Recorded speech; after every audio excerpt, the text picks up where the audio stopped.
Okay, no, I know it doesn't mention, but I wanted to ask, like he said in the beginning, God created the heavens and the earth.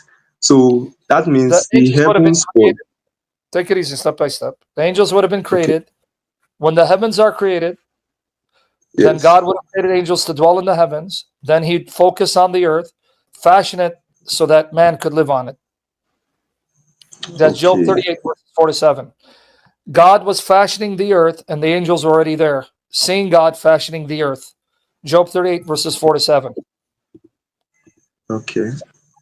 And let me show it to you. Okay. So heavens are there because heavens Yes. have to come for the earth to exist, because the earth exists in space, right? Yes. Okay, so if there is no universe, there's no earth. So God creates the heavens. One heaven is Okay. where the angels dwell. That other heaven we would call the universe. Then the earth is in it. So now the angels are dwelling in their heavenly abode. Now God is looking to the earth to fashion it so that man can live on it. And during that stage, the angels are seeing God create the earth and fashion it. Job 38, Okay. verses 47, right here. Let me show it to you. Okay. Where were you when I laid the earth's foundations? Tell me if you know. Who set its measurements? Surely you know. Who stretched the measuring tape on it? On what were its footings sunk? Who laid its cornerstone? While the morning stars sang in unison, and all the divine beings shouted, sons of God, angels shouted. So here the angels rejoiced, shouted, when God finished fashioning the earth for a habitat for humans to dwell. Okay. So at this So they stage, were already there. Yeah. okay, go ahead. They were they were present, yes. I understand At now. the earth, when the earth was being Yes. fashioned, yes. Okay. My second question is the when the serpent tempted Eve, Yes, and we know that that serpent was Satan, yes, exactly. but God caused the serpent like physical, like he will crawl on the ground of the earth, like he caused Yes, this actual serpent. yep. Like, was it that Satan possessed a serpent Good to question. tempt Eve?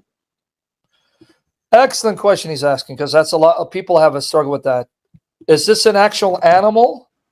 Because it says the serpent will crawl on its belly, or is it Satan who is a serpent? Because he's asking me, is it an Yes. animal that Satan possessed, or is it Satan who is a serpent? Well, the Bible says it's Satan. He didn't possess a serpent. So to answer your first Okay. question, it's not an animal that Satan possessed, because we're told in Revelation 12:9, the serpent is Satan. So what does it mean to crawl on your belly? Right here. You ready? And lick dust. You ready? Yes, sir. What does that mean? Micah 7:17, talking about the enemies of Israel. What will they do? Let me explain to you what it means. Micah 7:17. All right. They will lick dust like the snake, like things that crawl on the ground. They'll come trembling from their strongholds to the Lord our God. They will dread and fear you. When it says you will lick the dust, because when you see a snake, it licks the dust, right? With its tongue. You see that, right? Yes. Yes. But in this case, Yes. it's not saying there was an actual serpent who would now crawl. It is language meaning you will be humiliated, you'll be crushed and vanquished, you will be brought low, pretty much like when you smash someone's face to the ground. Yeah. It's a sign of being humiliation. Instead of standing up, you'll be brought low beneath my feet. I'm going to make you lick the dust of my sandals. It's a sign of you being Yeah. conquered and humiliated. Here it is. Psalm 72, 9 to 11. Watch here. It says, like, let the desert dwellers bow low before him. Let his enemies lick the dust. So licking the dust means you've been humiliated. You have been subjugated. You've been vanquished. You've been brought low. You've been brought down to the earth, your face to the ground. Yes. So that's what it means, that Satan Okay. would be humiliated, subjugated, humbled, right, instead of exalted. Yes. Okay. Thank you very much. Excellent It's questions. That's clear. all you. I wanted to also see Psalm 45. Yes, 6 Psalm to 7. 45. The throne of God is Uh, forever now. What about it? okay. No, I was. If sorry, I don't know if I'm getting the right Psalm now. It was when David was talking, was like cursing his enemies. I don't know if Psalm 35 or 45. I cannot What was he open doing? my Bible app. Yeah, what was David doing? So it was like cursing his enemies, saying God to bring wrath upon them. Sure. Should be So Psalm what about it? 35 or Yeah, so. but what about it? Someone my student asked me about it, like You got why to teach. is You have a student. no, I said my student. You have a student. Oh my goodness! There goes the neighborhood. Okay. So she asked me that why is David like um telling God to cause his enemies to rain down cause of his enemy. Why? So What's wrong with my response to her was, okay, Saul was trying to kill David, it? Oh yeah. and so because of that, David can actually pray that before his enemy kill him, God should bring Yeah, his judgment on his wrath enemies. upon. Repay them. Yeah. So, but what's her problem with that? I don't get Yes. it.